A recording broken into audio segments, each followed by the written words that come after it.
My name's Richard. I'm 50 years old, or I guess I was when this whole thing kicked off. And if you're wondering how someone like me ended up walking out on their family without a word, well, it wasn't one big moment. It was a slow boil. You know how they say if you put a frog in a pot of boiling water, it'll jump out immediately, but if you heat the water slowly, it'll sit there until it cooks?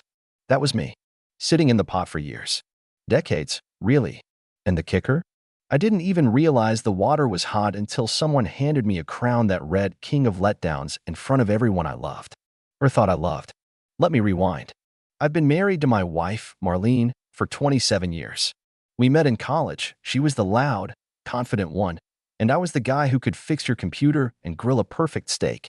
We had our daughter, Olivia, a few years after graduation, and I won't lie, she became the son my world revolved around.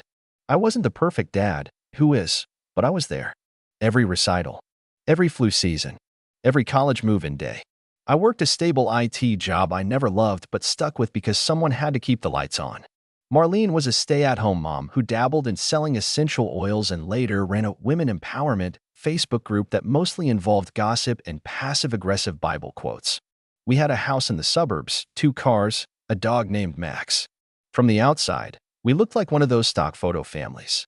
But inside, things chipped away. It started small. Marlene would interrupt me constantly, like my voice didn't matter.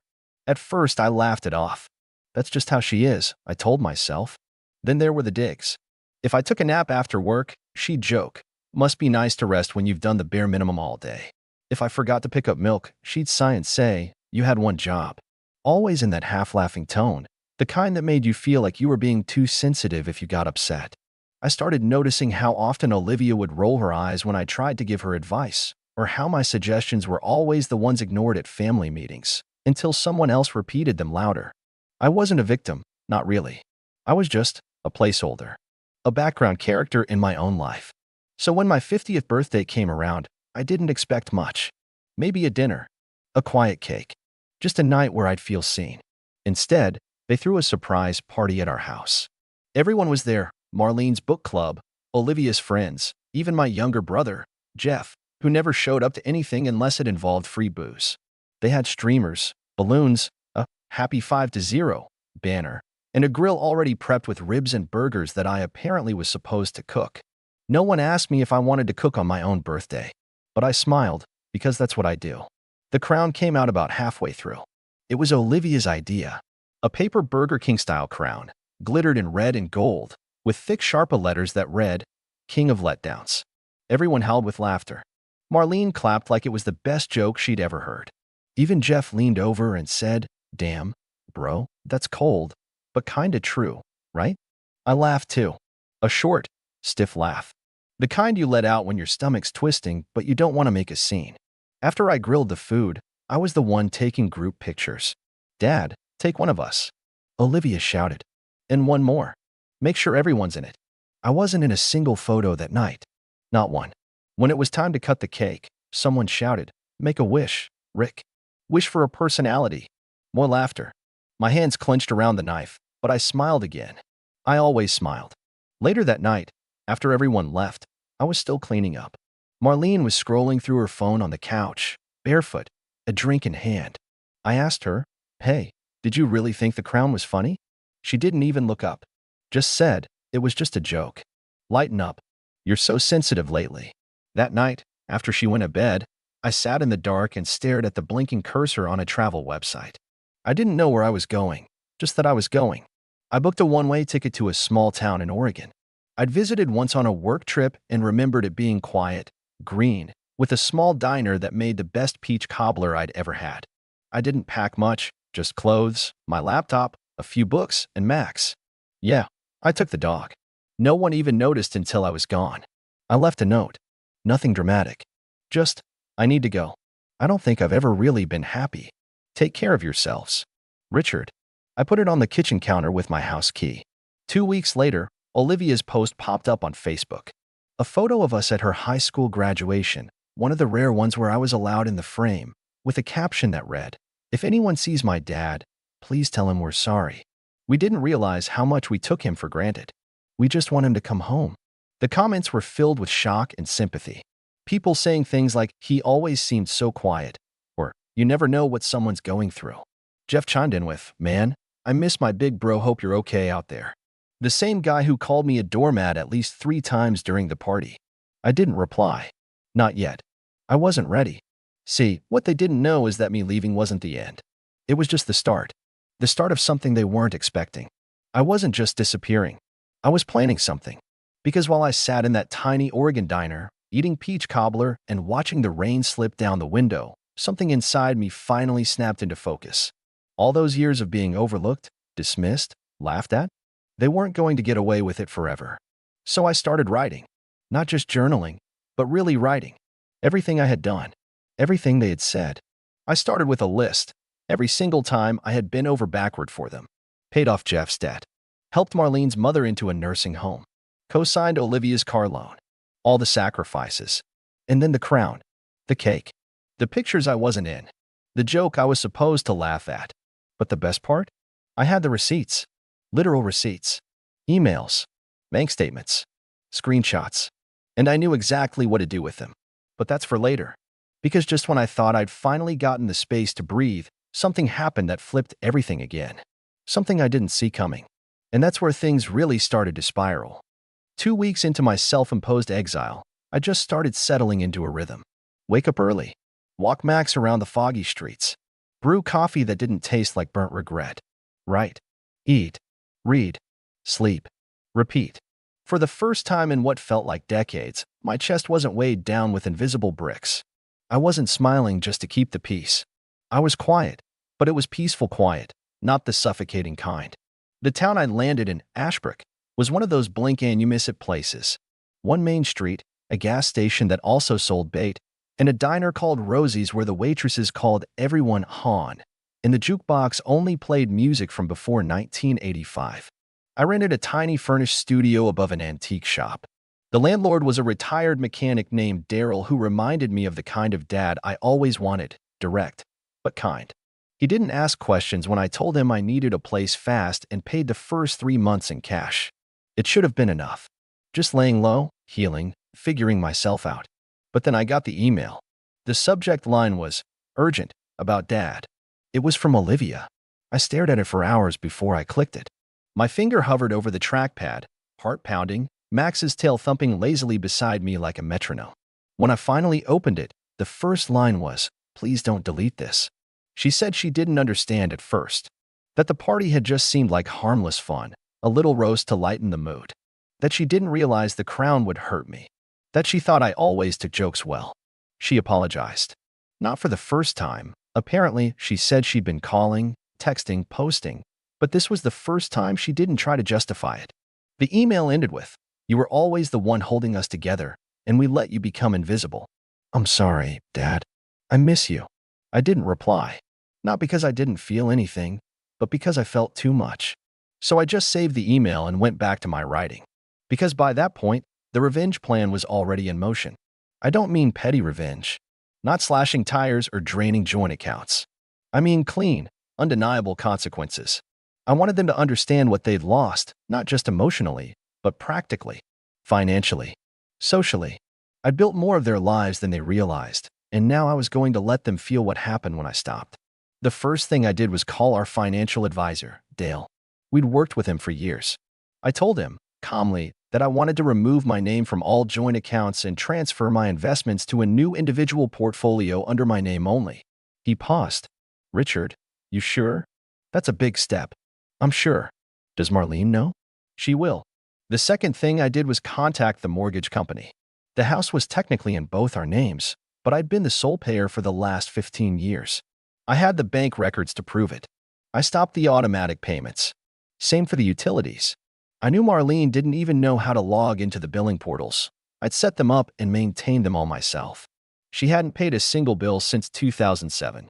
I gave it 3 days. On the 4th, my phone, finally powered on again, buzzed with 20 missed calls from her number and 3 voicemails. I didn't listen to them. I just blocked the number. Then came the Facebook messages. First from Jeff. "Yo bro, we gotta talk. Everything's falling apart. Call me." Then from her. "What are you doing? This isn't funny anymore. Come home. We need to figure this out." And finally, a public post. "Marlene, ever the queen of vague drama, posted, "When someone you love chooses to abandon their family instead of talking like an adult, it says more about them than you." Cue the flood of sympathetic comments from her church friends and MLM squad. But what struck me were the comments underneath those. Quiet ones. From people I barely remembered. A former coworker of mine. "I always thought Rich deserved better. Hope he's doing what's best for him." Another. "I saw what happened at that birthday party. It wasn't okay." Marlene deleted the post within hours. But then the real unraveling began. Jeff, who had come to rely on me bailing him out of everything from credit card debt to car repairs, suddenly found himself denied when he applied for a loan. Turns out, cosigners matter. Olivia's car loan payments were still being drafted from the joint account until they weren't. Her next payment bounced. I wasn't being cruel. I just stopped carrying weight no one acknowledged. The tipping point came 2 weeks after the birthday party. I got a certified letter forwarded from our old address to my studio in Ashbrook. It was from Marlene's lawyer. She was filing for separation, but not just that. She was claiming emotional abandonment, seeking alimony, and trying to argue that since she had been a stay-at-home mother, she was entitled to the majority of our assets. I laughed. I actually laughed out loud. Because I knew something she didn't. I've been documenting everything for years. Not out of malice, just out of habit. Every tax return, every check, every tuition bill. Even every time I fixed her mother's leaky roof or rewired the laundry room. I hired my own lawyer. A quiet, methodical guy named Arthur who loved facts more than drama. When I met him, I handed him a thick folder of documents and a USB drive. He whistled. "This is thorough." "I'm an IT guy," I said. "I back things up." Arthur grinned. "We built the case carefully. Not to destroy her, but to expose the truth. That I had been the sole financial provider, the emotional load bearer, the one who had kept the entire machine running while being mocked, minimized, and dismissed. But even as we prepared, a small part of me still hoped for something different. A letter. A real apology. Something that showed she understood, not just that I was gone, but why. Instead, I got a phone call from Olivia. I let it go to voicemail. Her voice was shaky. "Dad, things are getting really bad here. Mom's been freaking out. She's trying to sell the house, but it turns out she can't without your signature. Jeff's staying with us and they're fighting constantly. I don't even feel safe. Please, please call me." And then she whispered, like she didn't want anyone to hear, "I think I'm starting to understand why you left." I sat there, staring at the phone. Max lifted his head and looked at me, like he was waiting for a command. That was the moment. The turning point. Because now, for the first time, someone wasn't just begging me to come back. They were starting to see the truth. And that meant it was time to take the next step. Time to show them what happens when you push someone too far, and they finally push back. I played that voicemail back a few times, each word settling differently in my chest. Olivia's voice wasn't the chipper, dismissive tone I'd gotten used to, the one she used when she called me extra or told me to stop being so old-fashioned. No, this time it was soft. Raw. Like she was finally peeling back the layers. But it didn't change the plan. See, I knew the kind of person Marlene was. She wasn't the scream and throw things type. She was worse. The quiet manipulator. The professional victim. She had this uncanny ability to spin everything just enough that people doubted themselves. You didn't even realize she was gaslighting you until you were knee-deep in guilt over something she did. I hadn't just walked away from a marriage. I'd escaped a psychological maze. And now, watching her world slowly fall apart without me holding the beams up, it wasn't satisfying in the way revenge usually is in movies. It was clarifying. But Olivia was different. At least I wanted to believe she was. And the voicemail? That was the first breadcrumb. I wasn't ready to call her back, but I did something I hadn't done since I left. I sent a reply. Just a text. "I heard your message. I'm okay. I'm not ready to come back. But I'm listening." No response for hours. Then, "Thank you. Just knowing that helps. Small step. But a step." Meanwhile, things on Marlene's side were unraveling faster than even I predicted. The next move in the game came when Arthur, the lawyer, filed a formal motion to contest the financial claims and the separation filing. We attached copies of my pay stubs from the last 20 years, a breakdown of every expense covered solely by me, and, my favorite part, a year-by-year log of the money I funneled into Jeff's black hole of debt. Marlene had claimed I'd been emotionally absent for years. Arthur countered with birthday videos, vacation photos, text messages, and even therapy invoices where I'd paid for Olivia's counseling after a high school breakup. He built the case like a house of cards, one brick of proof after another until the foundation of her story started to shake. I wasn't trying to win custody. There was no child involved. I didn't want the house. I didn't even want revenge in the financial sense. I just wanted the truth to be undeniable. I wanted her to stand in court and have to explain why she thought a man who did everything for his family deserved a crown that called him a failure. Word started to spread among the extended family. My cousin Teresa reached out. I always thought Marlene was intense. We just didn't say anything. A couple of Olivia's old teachers sent me private messages on Facebook. You were always at parent-teacher night. Never missed one. Some kids don't have that. Olivia was lucky. Funny how people see things in hindsight. One morning, about 6 weeks after the party, I got an email from Marlene herself. Not through a lawyer. Just her. The subject line was empty. The body of the email said, "I miss you. Even now, I don't understand why you didn't just tell me how you were feeling." That line, that single sentence, it set something off inside me. Because I did tell her. 1,000 times in 1,000 ways. Through tired eyes and long sighs. Through standing in the rain with a flat tire while she stayed warm at home. Through late-night grocery runs when Olivia was sick and Marlene was too tired. Through giving up my dream of starting my own business because her essential oil store needed funding. But I never yelled. I never accused. I never made a scene. So to her, I never said anything at all. I didn't reply to the email. I just forwarded it to Arthur. "She's still not getting it," I wrote. And then, just when I thought things couldn't twist any harder, Olivia showed up. It was a Saturday morning, rainy like always, and I was coming back from the diner with a box of leftover biscuits for Max. I saw the rental car parked crooked in front of the antique store. And then I saw her, leaning against the hood, hoodie up, arms crossed, same expression she had when she was a teenager, and I told her she couldn't go to a concert on a school night. I stopped in my tracks. She looked up. "Hey, hey." Max let out a soft bark and trotted over to her. She knelt down and scratched his head. He remembers me. He's got a better memory than most people. She flinched. Just a little. Then she stood up. "I didn't tell Mom I was coming," she said. I had to see you. I didn't know what to say. So I just motioned for her to follow me up to the studio. We sat in silence for a while. I offered her coffee, and she took it. Black. No sugar. Just like I drink mine. It made me smile a little. "Finally," she said, "I didn't get it before. Not really. I thought you were just being dramatic. Leaving like that." But now, she stared into the coffee. "Now Mom cries every day, but not because she misses you. Because the credit card bills are piling up. Because Jeff won't stop drinking in the basement. Because the house is cold and she doesn't know how to reset the thermostat." She looked at me. "She misses the benefits of you. Not you." I didn't say anything. I just let her talk. "And I think I was starting to turn into her," she whispered. "Making fun of you. Dismissing everything. I didn't realize how much I took you for granted until you were just gone." She looked around the small space, books piled on the desk, Max curled up on the rug, a half-finished jigsaw puzzle on the coffee table. "It's not much," she said, "but it feels more like a home than our place ever did." That got to me. I leaned back, arms crossed, unsure of how to respond. I didn't want to comfort her. Not yet. I wanted her to sit in that discomfort, because that's what I had done for years. But then she asked something I wasn't ready for. "Are you coming back?" I looked out the window, rain tapping gently on the glass. A slow breath in. A slow breath out. "I don't know," I said. "But I'm not done yet." She didn't press. She just nodded, then stood up. Before she left, she paused at the door. "I hope, someday, I earn the chance to be part of your life again." And then she was gone. I stood there for a long time.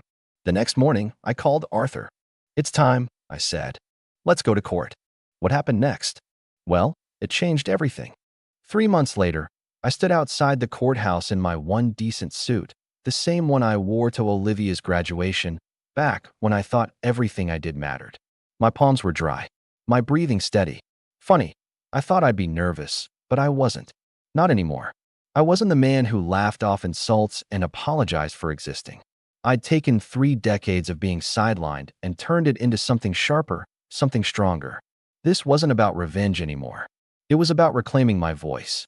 The courtroom wasn't packed, just a few bored lawyers, a sleepy court clerk, and across the aisle, Marlene. She was dressed like a widow in a Hallmark movie, black dress, fake tears, and all. She looked at me with a mix of contempt and desperation, like she couldn't decide if I was the villain who'd ruined her life or the tool she'd lost and suddenly needed again. When the judge asked us to speak, her lawyer went first.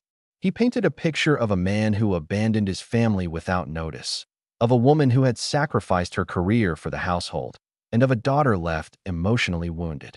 Marlene even dabbed her eyes at that part. I kept my face blank. Then Arthur stood up. He wasn't flashy, just deliberate.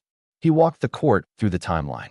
The years of financial support, documented in meticulous spreadsheets. The text messages, photos, and family events I had organized and paid for. The debt I took on to cover Jeff's messes. The tuition, the car loan, the groceries, the bills. He showed the court the king of letdown's crown. Yes, we submitted it as evidence, and read aloud the text messages and social posts that followed. And then he said the line that stuck with everyone. My client didn't abandon his family. He simply stopped participating in a performance where he was always the punchline and never the star. Marlene tried to interrupt, something about context and just a joke, but the judge cut her off. In the end, the court ruled in my favor. The house would be sold, and the proceeds split 70/30, heavily skewed toward me due to documented financial contribution. Marlene's request for alimony was denied, citing lack of effort to gain employment despite a healthy, able-bodied status. The court also found her claims of emotional abandonment unsupported by any evidence other than subjective testimony. Jeff was ordered to repay the $18,000 I had covered for his debts. I knew I'd never see that money, but it was never about that. It was about the record, about finally having someone say, on paper, that what I gave mattered. After the hearing, Marlene caught up to me in the hallway. "This isn't fair," she hissed, her voice shaking. "You made me look like a monster." I looked her straight in the eyes for the first time in years. "You didn't need my help with that." She flinched like I'd slapped her, then turned and walked away. A week later, I signed the final documents and officially transferred my name off the house. I wired Olivia the money to finish paying off her car, but with a condition: she needed to manage her own payments going forward. She accepted without argument. We stayed in touch. Not every day, not even every week. But she started calling, not to ask for anything, just to talk. To tell me about her day, her job, her thoughts. Once, she even asked for advice. That one nearly made me cry. I stayed in Ashbrook. I still walk Max every morning, drink diner coffee, and read books I never had time for. I got a part-time job fixing old electronics at a repair shop. It doesn't pay much, but it pays enough. More importantly, it doesn't cost me myself. One evening, Olivia visited again. She brought peach cobbler from Rosie's and sat on my porch, feet dangling off the edge. "You're not who I thought you were," she said quietly. "You're more. I just didn't see it until you stopped letting us walk all over you." I nodded. I wasn't angry when I left. I was just done. "I'm glad you were," she said, "because now I get to actually meet you." The sun dipped behind the hills, casting long shadows on the street below. "You think you'll ever move back?" she asked. I smiled and shook my head. "I'm already home." Because home, I finally understood, isn't where people expect you to be. It's where you get to be yourself. And for the first time in 50 years, I finally was. I'm Aaron, 33, and Christmas used to be my favorite time of the year. It wasn't about the gifts or the food. It was the one time everyone in my family acted like they still liked each other. We'd gather at my parents' house, exchange cheap presents wrapped in shiny paper, eat way too much ham, and play the same off-key Christmas songs on loop until someone, usually my cousin Jared, knocked over a glass of wine or tripped over the dog. It was chaotic, loud, occasionally passive-aggressive, but it was home. Or at least, it used to be.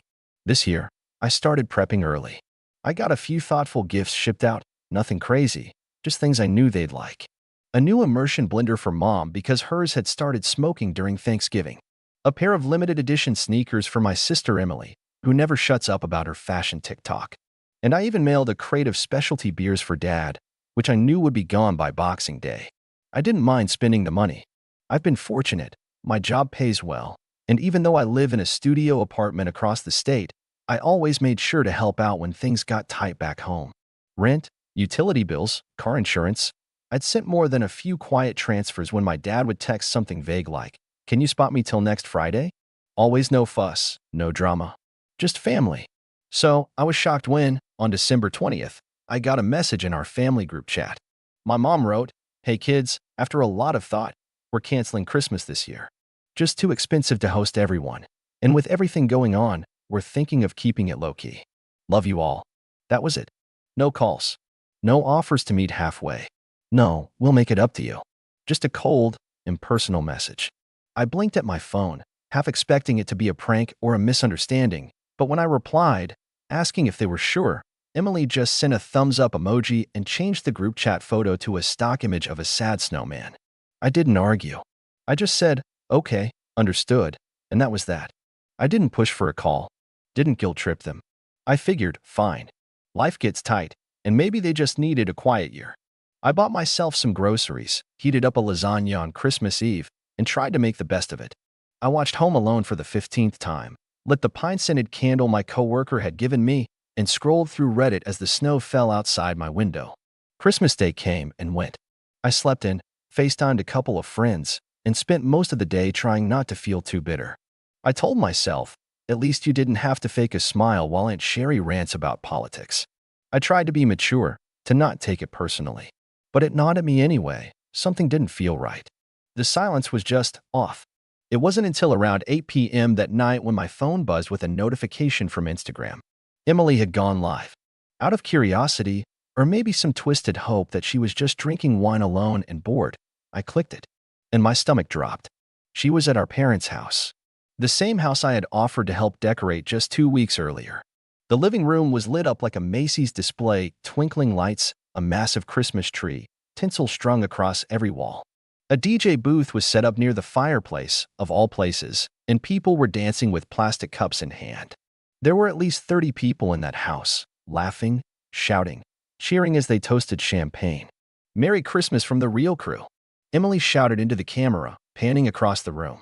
I spotted my cousins, my aunts and uncles, even Jared, who was already red-faced and slurring his words. Someone popped a confetti cannon, and the streamers flew across the room in a burst of gold. I stared at the screen, my thumb frozen over the leave button. So it wasn't about money. It wasn't about things being tight. It was about me. I don't know how long I sat there. Probably too long. Long enough for the lasagna to go cold. Long enough for the candle to burn halfway down. I didn't cry. I didn't scream. I just sat still, stunned, letting the quiet betrayal sink in. I'd been cut out. Silently, cleanly, and without any explanation. The next morning, December 26th, I got a text from Dad. No hello. No Merry Christmas. Not even a question about how I was doing. Just, "Can you send over the $3,100 for January? Need it by tomorrow if possible." That was it. No mention of the party. No apology. No attempt to lie or even pretend things were normal. Just a cold, dry request for money, as if I was a walking ATM with no memory. And something in me just snapped. I stared at the message for a long time. Then I opened my banking app and started scrolling. I pulled up every recurring payment I had tied to them. The rent I'd been covering on the second property my dad had temporarily moved into. The cell phone plan Emily was still on. The Spotify family account I'd been paying for. Even the utilities, gas, electric, internet. All of it was under my name. All of it was on my dime. I paused for a second. Not out of doubt, just to make sure I wasn't acting out of rage alone. But no, this wasn't impulsive. This was overdue. I replied, "Lose my number. I don't fund liars." Then I blocked his number. Then I shut down every single transfer, autopay, and linked account. I made the rounds with every service rep, every utility company, every bank associate, explaining the situation. One of them, Susan, from the gas company, even said, "That's awful. I hope you're okay." I told her, "I will be. Thanks." I didn't go nuclear. I didn't post a rant online or call to yell. I just cut the cord. Quiet. Clean. Just like they had done to me. By 7:43 a.m. the next day, my phone had 53 missed calls. I didn't answer any of them, but I did listen to one voicemail. It was my mother. Her voice was shaky. "Please, call us. There's been a misunderstanding. Just, please call." I didn't delete the message. I didn't respond either. Because for the first time in years, I finally felt like I had the upper hand. And I wasn't done yet. I didn't respond that morning. Not that day. Not even the next. Every few hours, my phone would buzz, blocked numbers, anonymous voicemails, even a few desperate DMs from extended family members I hadn't spoken to in years. One of my cousins wrote, "Hey man, you didn't miss much. It was just thrown together last minute. No big deal." I didn't even dignify it with a reply. I just screenshotted it and added it to a folder I'd started on my phone titled Evidence. Because I wasn't just walking away, I was making sure they never did this again. By the end of December, the fallout had officially begun. The phone plan was deactivated. Emily made a dramatic post about how some people just love ruining Christmas and hinted at a betrayal within the family. A few of her followers offered sympathy. Most didn't care. She tried messaging me directly a few times, but her messages bounced. She forgot she was blocked. Then came Dad. I got an email, his last resort. Subject: urgent. Please, Aaron, just talk to us. It was long, winding, full of phrases like, "You've always been sensitive," and "You're blowing things out of proportion." He didn't mention the lie, didn't mention the party, just said they were in a really tough place right now financially, and how they trusted me to be there for them, like always. He signed off with, "You're still our son. Family comes first." I almost laughed. So now family comes first? I closed the email without replying, but something about that last line stuck with me. Family comes first. I kept hearing it over and over, like a slogan they'd only remembered after things stopped going their way. And maybe it would have ended there, just the quiet satisfaction of cutting off the lifeline they assumed would always be there. But then my bank flagged an unusual login attempt. At first, I thought it was phishing. But after a quick call, they confirmed it. Someone had tried to access my online banking from a known device, an old iPad I'd left at the house during a visit 2 years ago. I hadn't thought anything of it back then, but I'd never logged out. I stared at the report on my screen. Someone had tried 3 times to change the password. I knew exactly who it was. The next morning, I drove out. I didn't call ahead. I didn't warn them. I just showed up. Their house looked exactly like it always had. Christmas lights still hanging, drooping and half dead by now, with a plastic Santa slumped sideways on the lawn. I parked across the street and just sat for a moment. The windows were dark. No laughter. No music. Just silence. I rang the bell once. No answer. Then I knocked. Eventually, the door opened. My dad stood there in a wrinkled hoodie, hair unkempt, eyes tired, like he hadn't slept in days. "Aaron," he said, like he couldn't believe I was real. "Where's the iPad?" I asked. He blinked. "What? The one I left here. Where is it?" He shifted. I mean, we haven't used it." "Maybe, Emily." "Save it," I said. "I know someone tried to access my bank. From that device. 3 times. He opened his mouth, then shut it. "I'm here to collect it. And then I'm done. For good." He didn't argue. Just turned and walked back inside. I stepped in after him. Just for a second, just long enough to see the aftermath. The house was a mess. Trash still in the kitchen from the party. Empty bottles on the counter. The vibe was different now. Dead, drained. Whatever joy they'd faked for Instagram had dried up the second the money disappeared. Emily came down the stairs as I was leaving. She looked like she'd been crying. She opened her mouth, probably to deliver some half-baked apology or excuse, but I didn't stop walking. I didn't care anymore. I grabbed the iPad off the living room table and walked out. "Wait, Aaron, can we talk?" she called after me. "Just 5 minutes. Please." I turned at the door. "I gave you 5 years," I said. "We're even."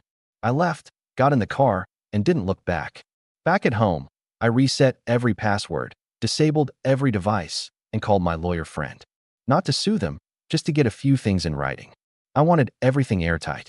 No way for them to sneak back in. No loopholes. A few days later, I got another email. Subject: apology. This one was shorter. Just a few lines. "My mom this time. We made a mistake. We thought you'd always forgive us. We didn't realize how far we'd pushed you. I'm sorry. We all are. Please, if there's any chance we can talk, I'll listen this time. I promise." I didn't reply, not out of spite, but because sometimes silence is the only language people like that understand. I didn't need revenge in the traditional sense. I didn't need to humiliate them or scream in their faces. I just needed them to feel what it's like to lose something they never thought could walk away. And judging by the silence that followed, they did. January drifted by in a blur of cold mornings and quiet evenings. I kept my head down at work, avoided social media, and made a point to focus on myself. It was strange at first, this silence. No constant texts asking for a little help or passive-aggressive messages about how I never visit. No last-minute requests for transfers.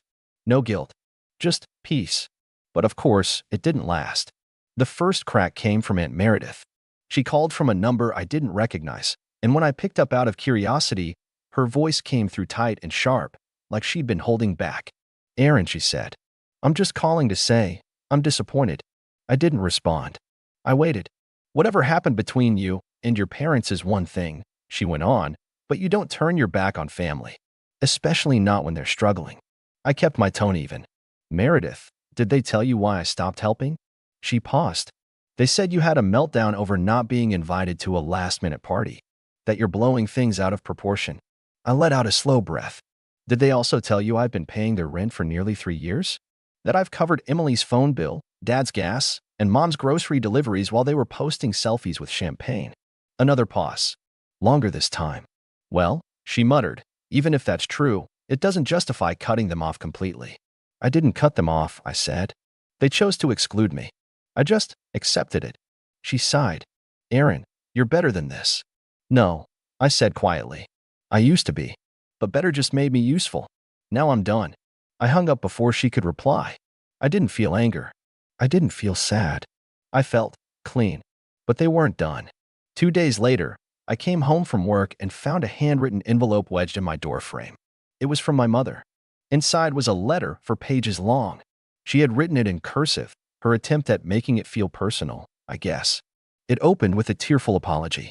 She admitted they shouldn't have lied about canceling Christmas. She confessed to letting Emily take the reins and not wanting to stir things up by insisting I be invited. She said they knew I'd be upset but thought I'd understand in time. What stuck with me most was a single line. About halfway down, "We didn't think it would hurt you so badly. We assumed you'd be used to it by now." I stared at that sentence until the ink blurred. Used to it. Like it was normal. Like being left out was just a role I should have learned to accept. I didn't finish the letter.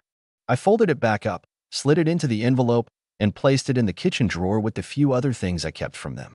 The drawer I didn't open anymore. That night, I received another voicemail. This time, it wasn't pleading. It was Dad. His voice was tight, controlled. The way he got when things didn't go his way. "You've made your point," he said. "We get it. You're upset. You want to teach us a lesson. Well, congratulations. Everyone's talking. Your aunt's furious. Your sister's humiliated. And your mother? She hasn't slept in days." A pause. "But don't think you're better than us, Aaron. You're not. You're just bitter. You always have been. And when this phase ends, and it will end, you'll come crawling back, just like you always do." He hung up. I didn't delete the voicemail. I replayed it once. Then again. Then I hit save. Because that was it. That was who they were. Not the tearful letters. Not the fake Instagram apologies or vague DMs from extended family. That message? That was the core. They weren't sorry for what they did. They were sorry I finally stopped letting it slide. The next day, I sat down with a notary. I updated the deed transfer for a small piece of land I had inherited from my grandfather. It was supposed to be passed to Emily after me. Dad had arranged it that way years ago, insisting it stays in the family. But it was under my name now. Full ownership. I signed the new paperwork, transferring it to a local children's charity that builds youth housing. I didn't do it out of spite. I did it because I wanted to rewrite the story. That land, that space, they didn't deserve to touch it. Let something good come from it instead. 2 days later, Emily called from a friend's phone. I didn't answer. She left a voicemail anyway. "You're ruining everything, Aaron. You're being so extra. I don't even know what you want from us anymore." She didn't get it. None of them did. I didn't want an apology. I wanted to not need one anymore. I wanted to stop playing the role of the good son, the guy who always came through, always smiled politely, always funded the lie that everything was fine. The following Friday, I received a final letter. No name on the envelope. Just my address, handwritten in the corner. Inside was a Polaroid. A group photo from Christmas night. Everyone was there. My parents, Emily, cousins, neighbors, even Aunt Meredith, holding drinks, arms slung around each other, mid-laugh. On the back, someone had written, "We still had a great time." No signature, no message, just that one line. And I smiled, because I finally understood. They weren't inviting me back. They were taunting me, trying to shame me for missing their fun, trying to make me feel small for choosing distance over dysfunction. But the truth? That photo told me everything I needed to know, because it meant they weren't over it. They were still thinking about me, still trying to prove something, still scrambling to pretend they didn't miss me. The photo stayed on my kitchen counter for a week. I didn't throw it away, not immediately.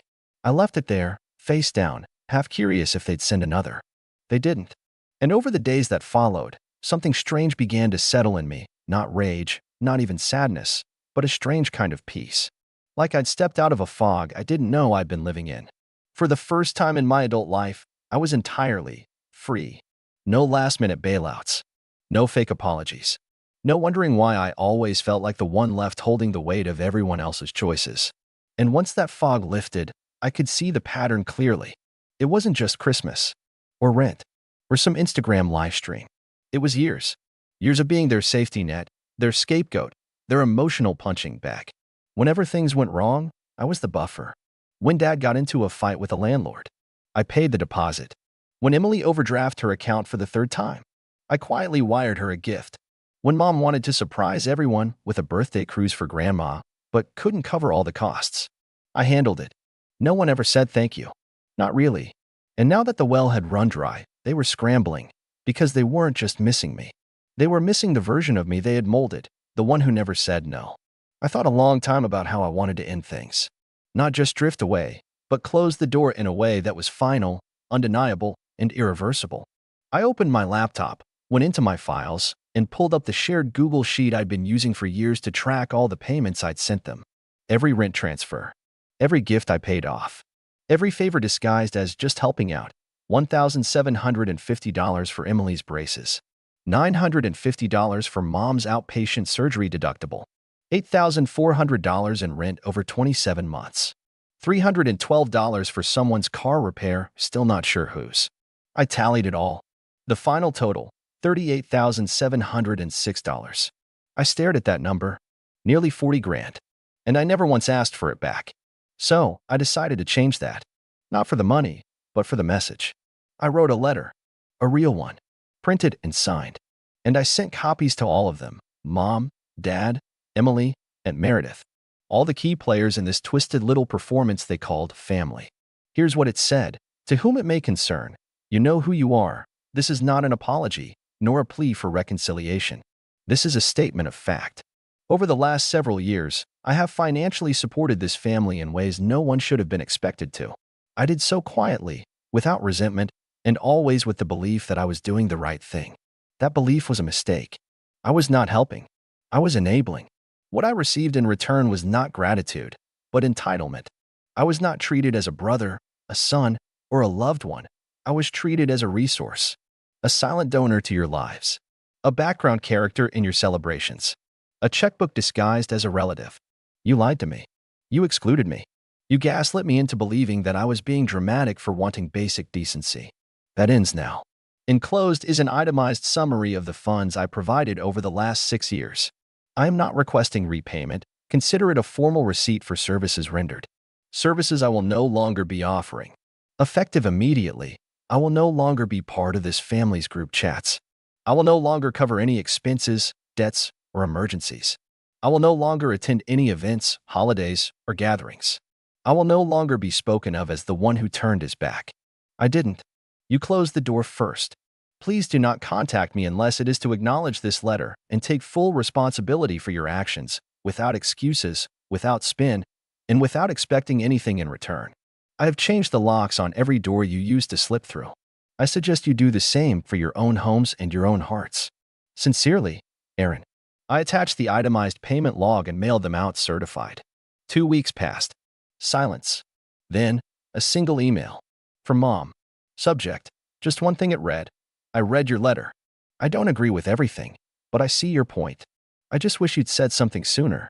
We could have fixed it. That was the closest thing I ever got to an apology. But I didn't reply, because we couldn't have fixed it. Only they could have, and they chose not to. Over and over again. So I did something I should have done a long time ago. I moved. I found a new apartment in a new city. Bigger. Brighter. With a second bedroom I planned to turn into an art studio. I started painting again. I reconnected with college friends I hadn't seen in years. I went to therapy. I booked a solo trip to Portugal. I lived. And one morning in late spring, while walking back from the farmer's market with fresh coffee and a bag of tangerines, My phone buzzed with an unknown number. I let it ring out. No voicemail. No text. And I didn't care. Because I knew they were still chasing the version of me they had created. But I had finally become the version of me I wanted to be. The kind who knew his worth. The kind who knew silence isn't weakness, it's clarity. The kind who doesn't chase people who only remember his name when the bills are due. That Christmas may have been canceled, but my peace was just beginning. My name's Alex, and I'm 28 years old. If you'd asked me a month ago, I would have told you that my family was, at worst, mildly dysfunctional. You know, the usual passive-aggressive comments at Thanksgiving, my mom playing favorites with my younger sister Emily, and my dad being blissfully unaware of literally everything. Annoying? Sure. Unbearable? Not really. But then Emily's wedding happened, and I realized something. My family doesn't just have favorites, they have a main character. And spoiler alert, it's not me. A little background here. Emily is 25, and to say she's been treated like royalty her entire life would be an understatement. I mean, this is the girl who threw a tantrum at 16 because my parents got me a used car and she wanted a brand new one when she turned 16, too. And guess what? She got it. She's the golden child, the princess, the one who can do no wrong, even when she's very, very wrong. Me? I was the older sibling who had to set a good example, which was basically code for do everything right but get none of the praise. If I got a B on a test, my mom would shake her head and say, Alex, you're capable of more. Meanwhile, if Emily passed with a C dash, it was time to break out the balloons and cake. Anyway, I knew going into Emily's wedding that I wasn't going to be the star of the show. Obviously, it was her wedding, and I was happy to just be a supportive sibling, smile for the pictures, and get through the day without any unnecessary drama. But what I didn't expect, what I couldn't have expected, was how far they would go to make sure I knew exactly where I stood in this family. The warning signs were there early on. First, I found out that I wasn't in the wedding party. Fine, whatever. Not everyone includes their siblings as bridesmaids or groomsmen. Then I found out that Emily's childhood best friend, her coworker, and her fiancé's cousin's girlfriend were in the wedding party. All right, that stung a little, but hey, maybe she just wanted to keep things fresh. Then came the seating chart. Now, I didn't expect to be at the head table, obviously. That's for the couple in their wedding party. But I figured I'd at least be seated with our family. You know, the people I've shared DNA and holidays with my entire life. Nope. When I arrived at the venue and picked up my place card, I noticed something weird. My name wasn't with my parents, my aunts, or my cousins. No, my card wasn't even on the seating chart at all. I had to ask someone where I was supposed to sit. A wedding planner checked the list and then gave me the tightest, most awkward smile I've ever seen. Oh, Alex? You're, right here. She pointed. I looked, and that's when I saw it. My seat was not in the grand ballroom, where the chandeliers sparkled and the elegantly decorated tables filled the space. It was outside the ballroom, as in the hallway, near the coat rack. At first, I actually laughed. I thought there had to be some mistake. Like, oh, maybe they ran out of chairs and needed to move some things around. But no, that was my designated seat. A lonely little table near the entrance, just me, and the faint smell of mothballs from people's winter coats. I turned to the wedding planner, still grinning like a fool because my brain refused to process what was happening. You're kidding, right? She looked so uncomfortable. I'm really sorry, but this is where you've been assigned. Assigned. Like a prisoner getting their cell block number. I wasn't even mad yet. I was too busy being confused. Like, was this some kind of prank? Some bizarre wedding tradition I'd never heard of? I needed answers, and I knew exactly who to ask. I found Emily near the bridal suite, basking in the glow of being the bride, surrounded by her friends and our mom, who was busy fawning over her dress. She saw me coming and gave me the fakest smile in the world. Oh, hey, you made it. I held up my place card. Yeah, quick question. Why is my seat not in the reception hall? She blinked, then giggled. Actually giggled. Oh, that. Yeah, we had to move a few things around last minute. And I just so happened to be the one who got moved? To the hallway? Emily shrugged like it was no big deal. I mean, yeah, we had to prioritize close family at the main tables. I blinked. I am close family. That's when my mom, who had been pretending not to listen, chimed in with a sugary sweet voice.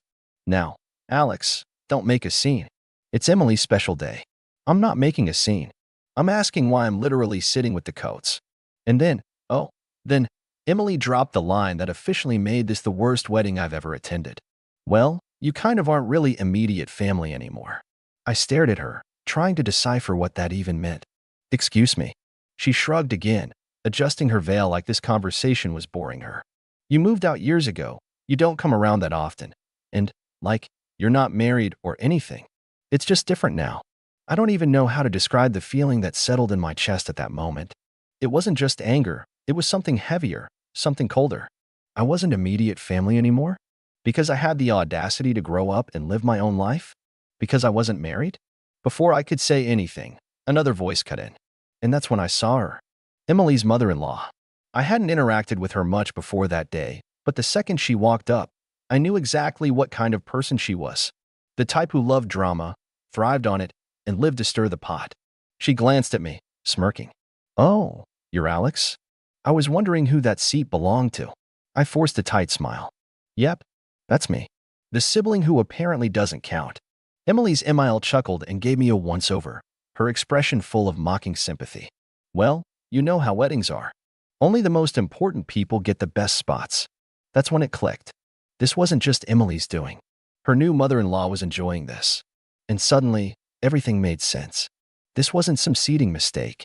This wasn't bad planning. This was intentional. And the moment I realized that, something inside me shifted. I wasn't going to sit through this wedding quietly. And I definitely wasn't going to leave without making a statement. I took a slow, deep breath, my fingers tightening around the place card still in my hand. All right, if this is how they wanted to play it, fine. But they forgot one thing. I grew up with Emily. I knew her secrets. I knew all the little things she said behind people's backs. And most importantly, I knew that she hated her new mother-in-law. Oh, she'd smiled in her face, acted all sweet. But behind closed doors, it was another story. And right now, I had an audience. I turned to Emily's mother-in-law, plastering on my best fake sympathetic expression. You know, it's funny. Just the other day, Emily was so worried about seating arrangements. Emily, who had been looking at her nails like she was bored, suddenly stiffened. Emile raised an eyebrow. Oh. I nodded, keeping my voice casual. Yeah, she was stressed. Kept saying she really didn't want certain people sitting too close to the head table. I let the words linger, then leaned in slightly, like I was letting Emile in on a juicy little secret. Something about not wanting her wedding photos ruined by. What was it, Emily? I turned to her, tilting my head. Oh, right. By someone's tacky dress sense. A hush fell over the little group. Emile's smirk disappeared in an instant. Excuse me. Emily's face drained of color. Hey, Alex, but I wasn't done. Oh, and remember how you were so worried about speeches? You were really stressed about what certain people would say. I gave Emile a pointed look. I believe your exact words were, if she gives a speech, I swear to God, I'll lose my mind. She's so embarrassing, she'll probably try to make the whole thing about herself. Emile's expression darkened. Emily made a strangled noise, reaching for my arm. Can I talk to you for a second? I pulled away, pretending to be confused. Why? I thought we were having a family conversation. Since I'm not immediate family, I figured I'd at least try to get involved somehow. Emile turned to Emily, her eyes narrowing. Is that true? Emily let out a nervous laugh, shaking her head. No, of course not. Alex is just, oh, and don't forget the bachelorette party. I gasped, smacking my forehead. Silly me. How could I not mention that? I turned back to Emile. You know, the one where Emily spent half the night complaining about you? Said she was counting down the days until she didn't have to fake nice anymore? Said she was only tolerating you because she didn't want to start her marriage off with drama. That was it. That was the kill shot. Emile's mouth fell open. My mother, who had been standing awkwardly to the side, looked horrified. My dad, who had been completely clueless up until now, actually took a step back like he wanted to pretend he wasn't part of this. Emily's friends, the bridesmaids, started whispering amongst themselves, sending each other wide-eyed glances. Emily, meanwhile, looked like she was about to burst into flames. Her lips were moving, but no sound was coming out. And then, Emile turned on her. You ungrateful little brat. I had to bite my tongue to keep from smiling. Because this was about to get good. You think you can just use me? Emile's voice was sharp, angry. After everything I've done for you? The money I put into this wedding? The favors I pulled? She gestured wildly toward the ballroom, her perfectly manicured nails flashing under the chandelier lights. And this whole time, You've been running your mouth behind my back? Emily stammered. I didn't. Emile turned to my parents. You knew about this? You raised her to be this kind of snake. My mother looked like she was going to faint. Of course not. Emily would never. Oh, don't even try, I cut in, shaking my head. You absolutely knew. You just didn't care. I let out a fake sigh. I mean, you did raise her to think she's the most important person in the world. Kind of makes sense she'd start treating everyone else like garbage, huh? Mom's face twisted with anger. Alex, stop it. Why? I asked, crossing my arms. Because I'm causing a scene? Huh. Funny how that only matters when I'm the one speaking up. Didn't seem to be a problem when Emily literally shoved me out of the reception. By now, people were definitely staring. The whispers had grown louder. Guests were turning their heads, murmuring amongst themselves. Even the groom, who had been missing this whole time, finally wandered over, his brows furrowed. What's going on? Emile rounded on him next. What's going on is that your wife is a backstabbing little brat who's been insulting my family this whole time. The groom blinked. Wait, what? Emile jabbed a finger toward Emily, who looked like she wanted the ground to swallow her whole. She's been running her mouth about me for months, complaining about my dress, my speech, my presence, saying she's only putting up with me until she doesn't have to anymore. The groom turned to Emily slowly. Did you actually say that? Emily shook her head furiously. No. I mean, well, not like that. Emile scoffed. Oh, not like that? Oh, please. And here I was, thinking you actually cared about this family. And just like that, it was officially a war zone. Emile and Emily were snapping at each other. My mom was trying to calm everyone down, which wasn't working. My dad looked miserable, like he wanted to walk into the ocean. The groom was still just standing there, looking like someone had just hit him in the face with a frying pan.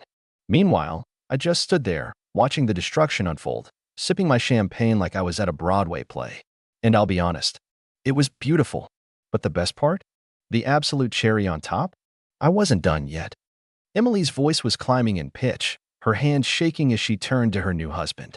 You believe her over me? She shrieked, gesturing wildly in my direction. Her husband, to his credit, was still trying to process everything. His jaw was clenched, his expression shifting between disbelief and embarrassment as guests openly stared at them. I don't even know what to say, Emily, he muttered, rubbing his forehead. I mean, did you say that stuff? Emily scoffed. I know. It was taken out of context. I raised an eyebrow. Out of context? Oh, right. That classic excuse. I put on my best mocking voice. Oh no, I was just venting. I made air quotes. Oh no, I didn't mean it that way. My voice flattened. Give it up, Emily. You got caught. And, let's be honest, if I didn't say anything, you still wouldn't have cared. Emile, whose fury was only growing, turned to my parents. And you're just okay with this? Mom's mouth opened and closed like a fish. She looked desperate to say something that would salvage the situation. We don't condone. Oh, cut it, I said, waving a hand. You absolutely knew she felt this way, and you still let her pretend to be the perfect daughter-in-law. I clicked my tongue. Guess it's all about keeping up appearances, huh? Emily screamed. You're ruining my wedding, Alex. I looked around dramatically. Oh, I'm ruining it? Sorry, didn't realize I was the one treating family members like dirt and trash-talking the mother of the groom. I turned back to the guests, many of whom were staring with wide eyes. What do you guys think? Who's really to blame here? A few people averted their eyes, not wanting to get involved.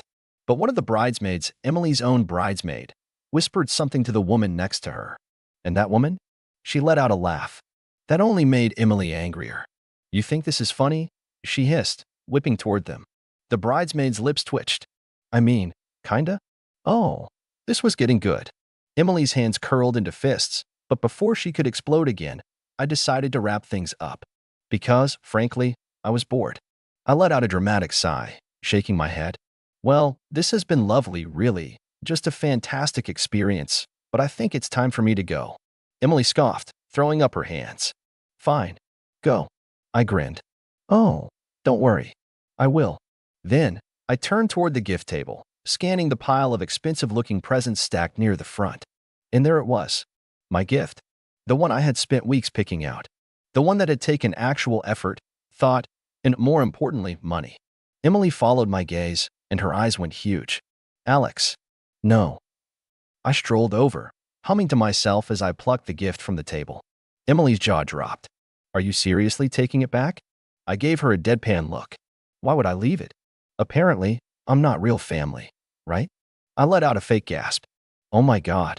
What if I accidentally contaminated it with my servant germs? I clutched my chest dramatically. Wouldn't want to taint your precious married life. Emily's face turned a dangerous shade of red. You're such a child. I shrugged, clutching the box under one arm.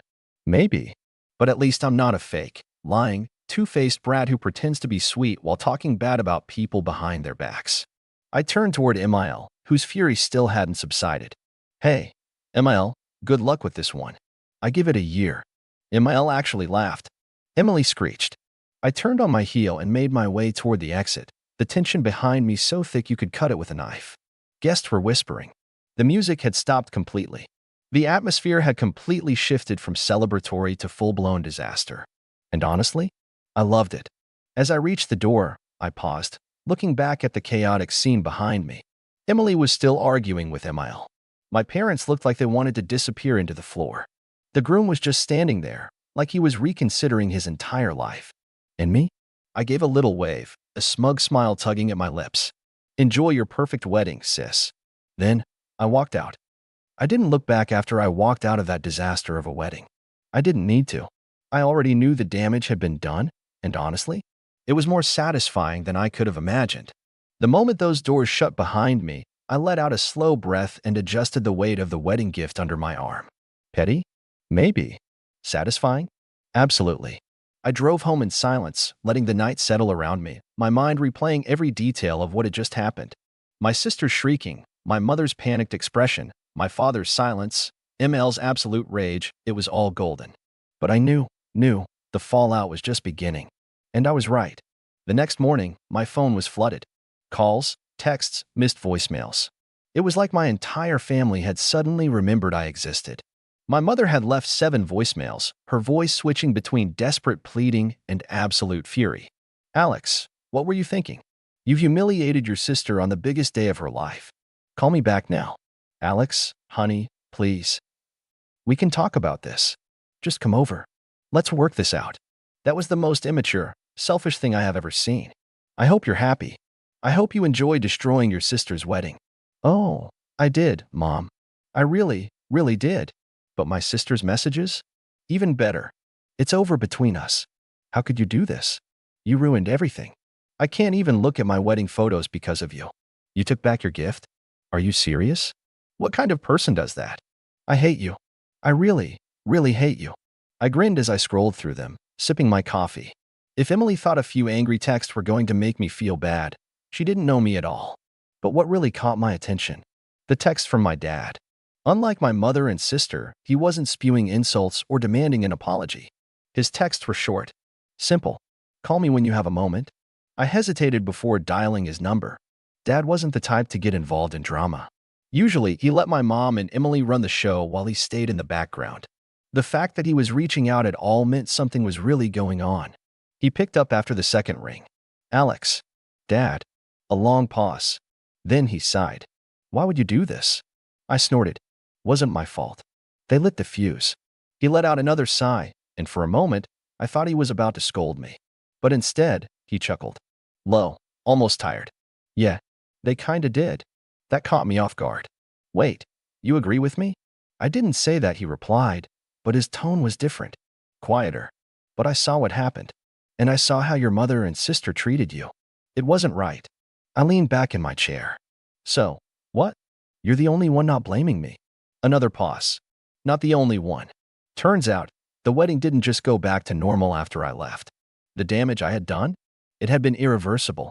Emil had completely lost it after I exposed Emily. She had publicly chewed her out in front of everyone, demanding to know if what I said was true. And Emily, being Emily, had panicked. Tried to lie. Tried to play innocent. But apparently, Emil had already suspected something was off about her. My little revelation? It had been the final straw. By the time the reception ended, Emil had all but disowned Emily. And the groom? Absolutely furious. Apparently, he had been under the impression that Emily and his mother had a great relationship. He had no idea that Emily had been trashing her behind her back. Finding out like that, in front of everyone? Yeah, not great for a brand new marriage. According to my dad, He and Emily had a huge fight that night. A huge one. As in, maybe we should rethink this whole marriage levels of huge. And my parents? Oh, they were caught in the middle of it. My mom had tried to do damage control, but Emil wasn't having it. She blamed my mother for raising a spoiled brat and had told her, point blank, that she didn't want Emily anywhere near her family anymore. Complete and total fallout. So, what's the situation now? I asked, genuinely curious. Dad sighed again. Emily is. Well, she's not handling it well. I rolled my eyes. Shocker. She's blaming you for everything. She thinks if you hadn't said anything, none of this would have happened. I let out a laugh. Oh, of course she does. God forbid she actually take responsibility for her own actions. Dad was quiet for a moment. Then, he said, she wants you to apologize. I actually choked on my coffee. Apologize. She thinks it's the only way to fix things, he continued. She thinks if you just take the blame, maybe ML will forgive her, and things can go back to normal. I couldn't stop laughing. Yeah, that's not happening. I figured, Dad said. And then, in a lower voice, I don't think you should, anyway. That actually made me pause. Wait. Seriously. I told you, Alex. I saw what happened. And honestly, maybe it's about time someone called her out. That meant more to me than I wanted to admit. So, what now? I asked. Dad sighed again. Your mom is still trying to patch things up with Emil, but I don't think it's going to work. Emil is furious. The groom? He's barely speaking to Emily. And as for Emily, he hesitated. Well, she's a mess. Good. I didn't say it out loud, but I wouldn't lie to myself about how I felt. My sister had spent years making me feel like an afterthought, treating me like I wasn't good enough, like I didn't belong. And now? Now she was facing the consequences of her own actions. It was about time. Anyway, Dad continued, I just thought you should know what's going on. Your mother will probably try to call you again. She can try, I said, shrugging. I'm not answering. Dad let out a short laugh. Can't say I blame you. And that was that. It's been a few weeks since the wedding, and honestly, I haven't spoken to my sister since.